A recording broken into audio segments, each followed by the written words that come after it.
De faire le vide dans ma tête et c'est la merde. Je suis plus sûr de moi, impossible de voir après. Je pourrais être... Bonjour à tous, alors j'espère que vous allez tous très très bien. Aujourd'hui, j'ai l'honneur et le plaisir de recevoir Stevie Bellade. Alors Stevie Bellade, c'est un auteur, un chanteur, mais aussi un compositeur. On se dit à tout de suite. Bonjour à tous, alors j'espère que vous allez tous très très bien. Alors aujourd'hui, je suis accompagnée de Stevie Bellade. Alors Stevie Bellade est un chanteur, un auteur, mais aussi un compositeur. Bonjour Stevie, comment vas-tu? Ça va très bien. Tu vas bien? Super, impeccable. Alors j'aimerais que tu te présentes en quelques mots. Alors, je me présente en quelques mots. C'est Stevie Bellade. Stevie, ça vient de Steven, mon D'accord. prénom, à l'origine. Donc, je suis un jeune de Paris. J'ai grandi dans Paris. Je fais de la musique depuis l'âge de 18 ans. Depuis l'âge de 18 ans, très bien. Parle-moi un peu de ton style musical.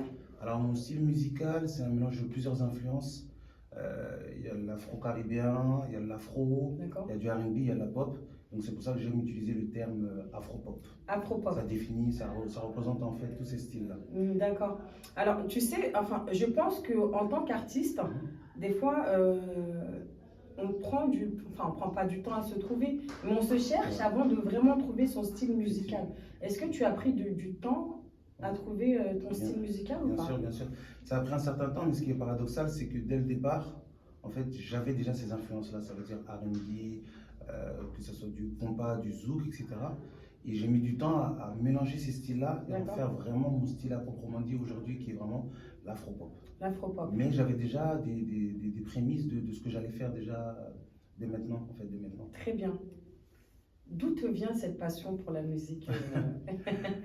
En fait, je pense que c'est, je vais aller dans un cliché, hein, c'est depuis tout petit, on va dire. Mhm. Mais c'était pas d'abord le chant. Au début, c'était plus la danse. J'aimais bien danser. J'ai jamais eu ce truc-là par rapport à la scène, d'avoir un peu honte. J'ai jamais eu ce truc-là dès petit. Je dansais déjà dans les réunions de famille, etc. J'avais déjà ce truc assez Ouais. scénique, Mhm. assez artistique. Et c'est en fait au fur et à mesure que ça s'est révélé vraiment parce que à 18 ans, à l'âge de 18 ans, j'ai commencé à écrire mes propres chansons. Et pour l'anecdote, j'ai commencé à écrire sur le son de Singila, c'est le son de Singila Misérable qui m'a inspiré, celui qui fait ta beauté est si redoutable, t'es formidable, moi je suis misérable, si faible et naze, je suis coupable maintenant, je pète un câble, tant que je souffre à mon tour, je pèse le mal. Ta beauté est si redoutable, t'es formidable, moi je suis misérable, si faible et naze, je suis coupable maintenant, je pète un câble, maintenant que je souffre à mon tour, je pèse le mal. Ah là là là là là là là là, je sais pas si vous avez entendu la même chose que moi, mais franchement, il a un timbre de voix magnifique. Merci beaucoup. Et il y a une chanson de toi que j'aime bien d'ailleurs, Ouais. j'espère que tu la chanteras tout à Mhm. l'heure, avant la fin de Plaisir. l'interview, mais en tout cas, il a un timbre de voix qui... Il y a quelque chose, quoi. Merci beaucoup. C'est magnifique. Merci. Dis-moi, est-ce que tu as déjà appartenu à un groupe? Oui, effectivement, quand j'ai intégré le label Las Concept en 2012, il y avait déjà un collectif qui était là, un collectif de chanteurs, de chanteuses et de rappeurs. Et donc j'ai D'accord. intégré ce collectif-là et j'ai eu l'occasion de participer avec eux à des scènes, à enregistrer des chansons avec eux, participer à certains clips. Donc c'était vraiment une belle expérience pour C'était- moi. Ouais. D'accord, Franchement, très bien. en groupe, c'est différent. C'est C'est différent. c'est différent. Ouais, ouais, il y a une alchimie, on se pousse les uns avec les autres et franchement, c'est super. Il y a plusieurs énergies du coup? Exactement, il y a plusieurs énergies. Après, si on va sur un projet sur le long terme, je pense qu'être en groupe, ça peut être un peu compliqué parce que chacun a sa vision au final. Et donc, trouver à chaque fois le point culminant entre tout le monde, Mhm. ça peut être un peu compliqué. Mais au début, en tout cas, pour vraiment se développer en tant qu'artiste, c'est vraiment une expérience enrichissante. D'accord, très bien. Alors, est-ce que tu as déjà sorti un clip? Et c'était en quelle année? Alors là, je crois que je suis à mon 12e clip. Hein. Je suis à D'accord. mon 12e clip. Mon premier clip solo, c'était en 2016 avec l'ex-chanteur du groupe Balancé 4, DCK, Ouais. à qui je passe le bonjour au D'accord. passage. Donc voilà, c'était mon clip. Le son s'appelait Ola. Et sinon, mon tout premier clip, si je rentre un peu dans On les va chercher anecdotes, loin, ouais. voilà. Et c'est en 2012 avec le collectif Las Concept. D'accord, très bien. Ouais. Ah, on peut les retrouver sur YouTube facilement. Ah non, là, ça va être compliqué parce que c'était sur la page du collectif. Mhm. Et bon, pour les anecdotes, j'ai pas trop envie que vous... Oh, tu veux pas qu'on remonte Ah non, trop loin, quoi, c'est c'est pas trop bon. loin. Non, je rigole, ce sera avec plaisir. Vous pouvez Ouais. aller chercher, mais là, il n'y a plus rien. D'accord. Alors, et c'était à quel âge ton premier clip? Mon premier clip, c'était à 19 ans, je crois. 19 ans. 19 ans. Ouais, D'accord. ouais. Très bien. Ouais. Alors, depuis que tu as commencé, hein, tu as commencé il y a 12 ans, Ouais. quelle a été ton évolution? Comment décrirais-tu ton évolution? Moi, l'évolution, je la décrirais comme exponentielle. Ça a très très bien évolué. De base, depuis le début, on a toujours eu ce succès d'estime-là, hein. Partout où on allait, soit au niveau des professionnels, soit au niveau du public, il y a toujours ce succès d'estime. Tout le monde aimait ma musique. D'accord. Maintenant, ce qui s'est passé, c'est ce qui nous manquait, c'est le doigt haut, comme on dit chez moi en Côte d'Ivoire. C'est cette chance-là, ce petit coup de pouce-là, qui permettrait de passer les steps.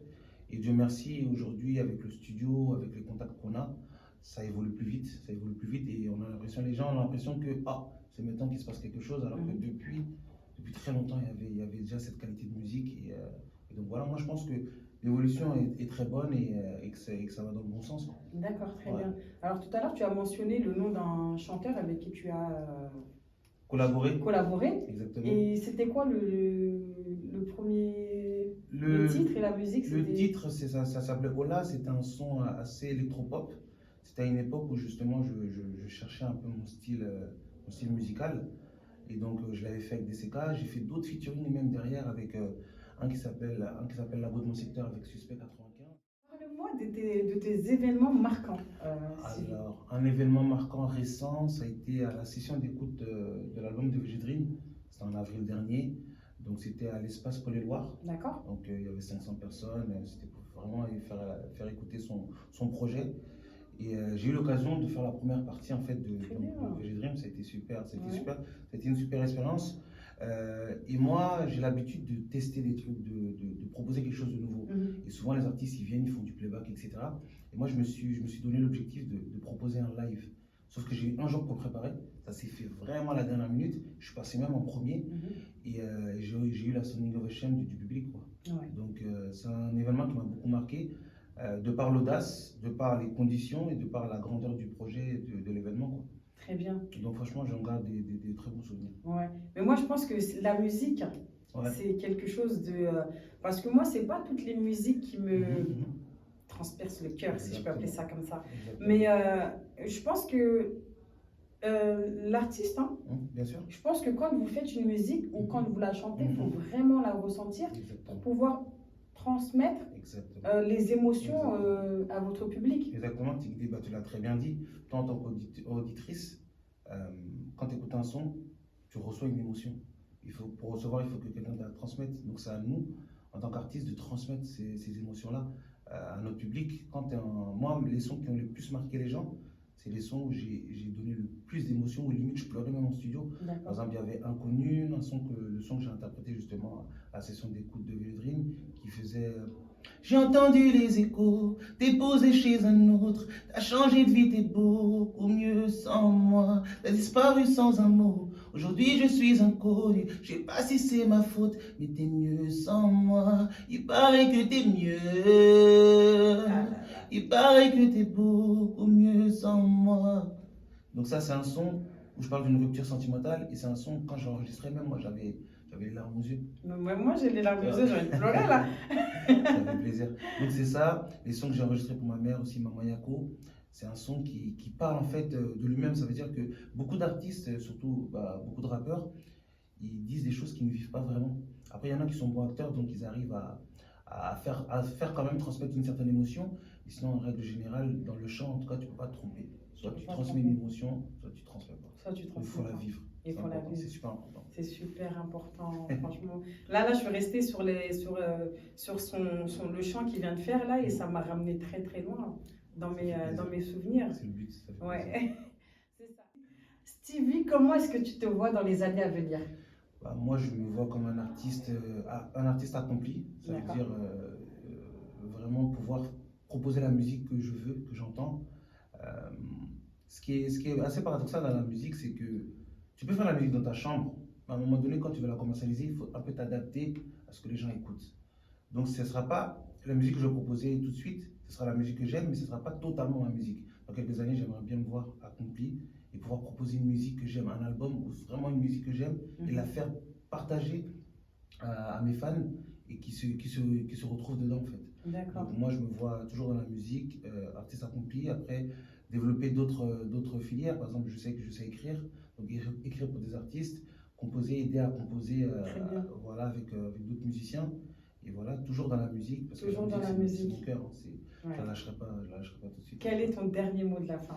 Mon dernier mot de la fin, si je pouvais donner un conseil à ceux qui veulent entreprendre la musique, comme je le fais, c'est de jamais lâcher.